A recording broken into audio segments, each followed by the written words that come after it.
सर्वप्रथम तो जय श्री कृष्ण। आज हम लोग एक कथा सुनेंगे।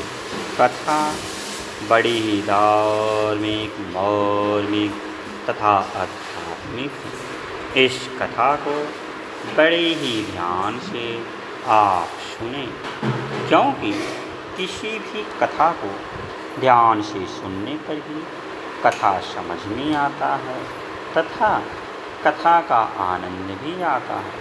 तो चलिए कथा को सुनते हैं। यह जो कथा है यह पद्म पुराण से है। बृहत कल्प की बात है। उस समय धर्ममूर्ति नामक एक प्रभावशाली राजा थे।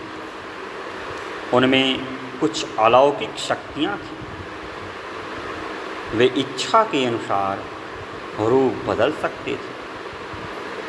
उनकी देह से तेज निकलता रहता था। दिन में चलते तो सूर्य की प्रभा मलिन हो जाती थी और रात में चलते तो चांदनी फीकी पड़ जाती थी। उन्होंने कभी पराजय का मुख नहीं देखा था। इंद्र ने उनसे मित्रता कर ली थी। उन्होंने कई बार दैत्यों और दानवों को हराया था। उनकी पत्नी भानुमति भी इतनी सुंदर थी कि उस समय तीनों लोक में कोई नारी उसकी बराबरी नहीं कर सकती थी। वह जितनी रूपवती थी उतनी ही गुणवती भी थी। राजा का सबसे बड़ा सौभाग्य यह था कि उनके कुल गुरु महर्षि वशिष्ठ थे।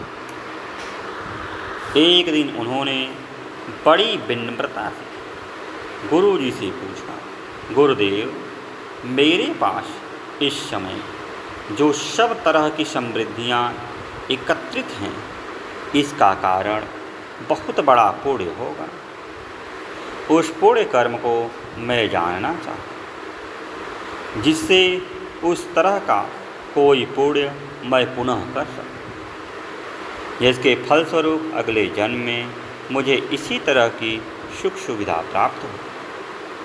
महर्षि वशिष्ठ ने बतलाया, पूर्व काल में लीलावती नाम की एक वैश्या थी।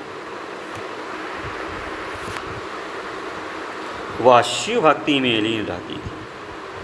एक बार उसने पुष्कर क्षेत्र में चतुर्दशी तिथि को लवड़ाचल नमक के पहाड़ का दान किया था। उसने सोने का एक वृक्ष भी तैयार करवाया था, जिसमें सोने के फूल और सोने की ही देवताओं की प्रतिमाएं लगी थी। ईश्वर वृक्ष के निर्माण में तुमने निष्काम भाव से उसकी सहायता की।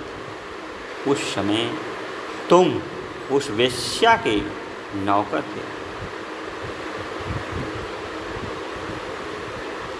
सोने के वृक्ष और फूल बनाने में तुम्हें अतिरिक्त मूल्य मिल रहा था, किंतु तुमने उस वेतन को यह समझकर नहीं लिया कि यह धर्म का कार्य है। तुम्हारी पत्नी ने उन फूलों और मूर्तियों को तपा कर भली भांति चमकाया था।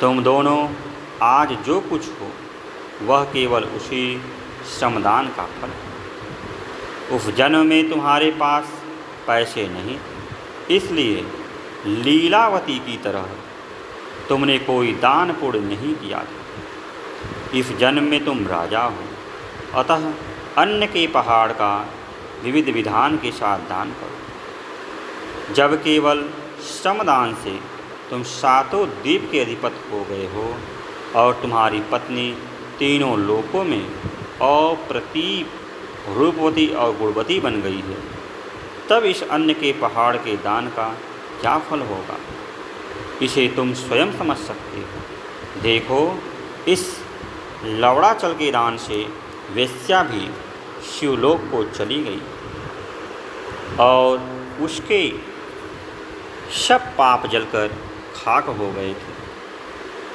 धर्ममूर्ति ने बड़े उत्साह के साथ अपने गुरु की आज्ञा का पालन किया।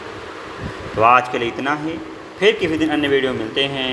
तब तक के लिए जय श्री कृष्ण, जय श्री कृष्ण।